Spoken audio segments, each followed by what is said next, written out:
Understanding Jesus' teachings on hypocrisy. Hello, everyone. Welcome back to the Bible Insights channel. I'm so glad you're here because today we're going to embark on a journey through one of Jesus' most piercing and transformative teachings, his words on hypocrisy. If you've ever questioned why Jesus was so vocal about this issue, or if you're looking for ways to lead a more authentic and sincere life, then you're in the right place. Stay with me, because by the end of this video, you'll not only gain a deeper understanding of his message, but you might also find yourself inspired to examine your own life with fresh eyes. Jesus' teachings on hypocrisy are not just historical notes or religious doctrines. They speak directly to the core of our human experience. In a world that often values appearance over authenticity, his words challenge us to look deeper, beyond the surface, to where true character and integrity reside. As we delve into his teachings today, consider how the issues he addressed over 2,000 years ago are still so relevant in our modern lives. One of the most vivid images Jesus uses to describe hypocrisy comes from the Gospel of Matthew. In chapter 23, verses 27 and 28, he confronts the scribes and Pharisees with a powerful metaphor. He says, "Woe to you, scribes and Pharisees, hypocrites! For you are like whitewashed tombs, which indeed appear beautiful on the outside, but inside are full of dead men's bones and all uncleanness." Imagine walking past a beautifully decorated tomb, its facade shining and immaculate, only to discover that beneath this pristine exterior lies decay and corruption. This imagery is not meant to simply condemn those religious leaders of the time. It is a call to each of us to examine whether our outer expressions of piety are matched by genuine inner transformation. Jesus wanted us to know that authenticity in our faith and character is more important than any external display of righteousness. Consider this. How often do we, or those around us, get caught up in presenting an image of perfection, whether on social media, in our professional lives, or even within our personal circles, while ignoring the reality of our inner struggles and imperfections? Jesus' words remind us that real change and true holiness come from within. In the same gospel, in Matthew chapter 6, verses 1 through 6, Jesus warns us about practicing our righteousness merely to be seen by others. He tells us, "Beware of practicing your righteousness before other people in order to be seen by them. Otherwise, you will have no reward from your Father in heaven." Here, Jesus is challenging us to look at our motivations. Are we doing good works to gain approval and admiration? Or are we seeking to transform our hearts and live in sincere devotion to God? This teaching invites us to strip away the layers of performance and to nurture a personal relationship with the divine that is grounded in humility and truth. In Matthew chapter 7, verses 3 to 5, Jesus offers yet another profound lesson on hypocrisy. He asks, "Why do you see the speck in your brother's eye, but do not notice the log in your own eye?" This striking metaphor pushes us to confront our own faults before we rush to judge others. It's all too easy to point out the shortcomings in someone else's life without acknowledging the larger issues within ourselves. Jesus is urging us to practice introspection and self-correction. Before we become critics of the world, we need to be honest with ourselves about our own imperfections. This call to self-awareness is not meant to paralyze us with guilt, but rather to inspire us to pursue personal growth and genuine transformation. In our modern culture, where much of our lives are lived through carefully curated images and staged moments, Jesus' warnings about hypocrisy resonate more deeply than ever. We are constantly bombarded with images of perfection that can make us feel inadequate or disconnected from our true selves. Yet, his teachings call us back to a simpler truth, that authenticity, humility, and integrity are the true marks of a faithful life. The challenge he presents is not to achieve perfection in our eyes or the eyes of others, but to embark on a lifelong journey of inner renewal. This journey involves recognizing our own vulnerabilities and embracing our need for grace, both from God and from ourselves. Now, let's take a moment to break down these teachings and reflect on what they mean for us in everyday life. Jesus' rebuke of the Pharisees was not just about condemning their external actions, but about exposing a deeper spiritual emptiness. He understood that external religious rituals, no matter how impressive, are hollow if they are not rooted in a sincere, transformative relationship with God. It's a reminder that our faith must be more than a checklist of good deeds or a series of public declarations. Instead, it should be a genuine expression of who we are, an ongoing conversation with our Creator that transforms our thoughts, attitudes, and actions. I think many of us can relate to the struggle between our public persona and our private selves. There's often a pressure to conform to a certain ideal, to be successful, happy, and flawless in every aspect of life. But Jesus challenges us to embrace our true selves, including our weaknesses and imperfections. This doesn't mean we should settle for mediocrity or ignore the need for self-improvement. Rather, it invites us to acknowledge that we are all works in progress, continually learning and growing. When we stop hiding behind a facade, we allow ourselves the freedom to be vulnerable, to ask for help, and to genuinely connect with others on a deeper level. Let's dive a bit deeper into the context of Jesus' era to understand the full impact of his words. During his time, the scribes and Pharisees held significant influence over the religious practices of the people.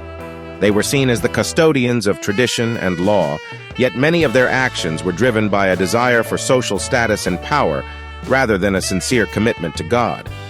Jesus' public denouncements were radical because they not only exposed their hypocrisy, but also offered a radically different vision of what it meant to be a true follower of God. He proposed a path of sincerity, where the heart's transformation was paramount. It wasn't enough to simply follow the letter of the law. One had to embody its spirit. This was a call for internal transformation that goes far beyond mere outward conformity. When we look at Jesus' teachings in the context of today's world, we begin to see how easy it is to fall into similar traps. Social media platforms, for example, can create environments where we are tempted to project an idealized version of ourselves. We often see snapshots of perfection, smiling faces, perfectly styled images, and carefully chosen captions that hide the daily struggles and challenges we all face. In such an environment, the temptation to compare and to judge can be overwhelming. Yet Jesus' message cuts through this superficiality by urging us to focus on genuine transformation rather than external appearances. Let's take a moment to reflect on our own lives. Think about the times when you might have been more focused on maintaining a certain image than on cultivating an honest, open heart. Perhaps you've ever felt the pressure to portray success or happiness, even when you were struggling internally. Jesus' teachings remind us that the journey to inner peace and fulfillment begins with authenticity. It's about accepting our imperfections and using them as stepping stones toward growth, rather than as reasons to hide behind a mask of false perfection. This process of self-examination can be challenging, but it's also incredibly liberating. It frees us from the burden of constant pretense and opens the door to deeper, more meaningful connections with others. In many ways, Jesus' call to authenticity is an invitation to reclaim the essence of what it means to be human. It's a call to live with integrity, to let go of the need for external validation, and to embrace the messy, beautiful reality of our lives. When we allow ourselves to be vulnerable and authentic, we create space for true healing and transformation, not just within ourselves, but also in our relationships with others. This is the heart of his message, that real change, whether in our personal lives or in our communities, starts from the inside out. Now, let's consider the broader implications of living a life free from hypocrisy. Jesus' teachings extend beyond mere self-improvement. They challenge us to create communities that are built on honesty, compassion, and genuine support. When we live authentically, we inspire others to do the same. Imagine a world where every person felt free to be their true self, where vulnerability was seen not as a weakness, but as a source of strength and connection. That is the transformative power of Jesus' words. He wasn't calling for us to be perfect, but rather to be real. His message is one of grace, a grace that invites us to continuously grow, to learn from our mistakes, and to support one another on our journeys toward becoming better versions of ourselves. I want to take a moment to challenge you today. Reflect on your own life and ask yourself, am I living a life that is true to who I am? Or am I more concerned with maintaining an image that I think others will approve of? Have I ever been quick to judge someone else for something I haven't addressed within myself? These are not questions meant to shame us, but rather to encourage self-reflection and growth. Jesus' teachings on hypocrisy are a reminder that we are all on a journey that requires courage, honesty, and a willingness to look beyond the surface.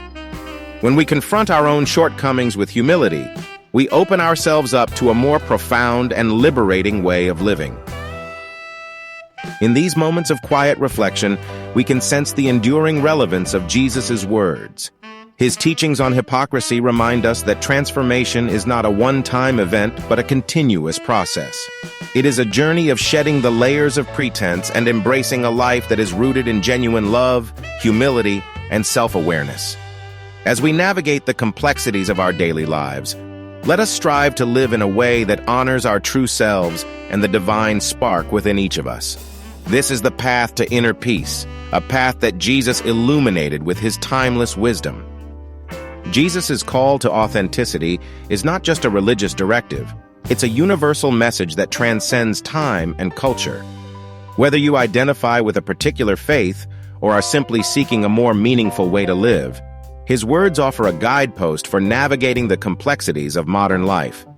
In a society that often prioritizes appearances over substance, his teachings remind us that the true measure of our character lies in the unseen, in the quiet moments of self-examination and genuine connection with our inner selves and with one another.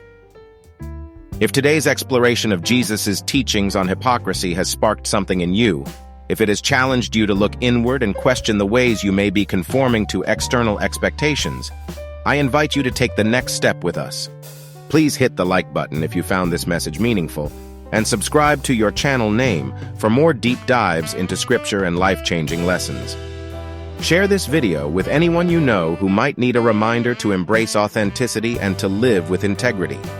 And don't forget to click on the notification bell so you never miss an update from our community of truth seekers. Let this be the moment when you choose to live with honesty and grace. Remember, transformation starts in the heart, and every small step you take towards authenticity can have a profound impact on your life and the lives of those around you. Together, let's build a world where truth and compassion guide our every action. Thank you for joining me on this journey today.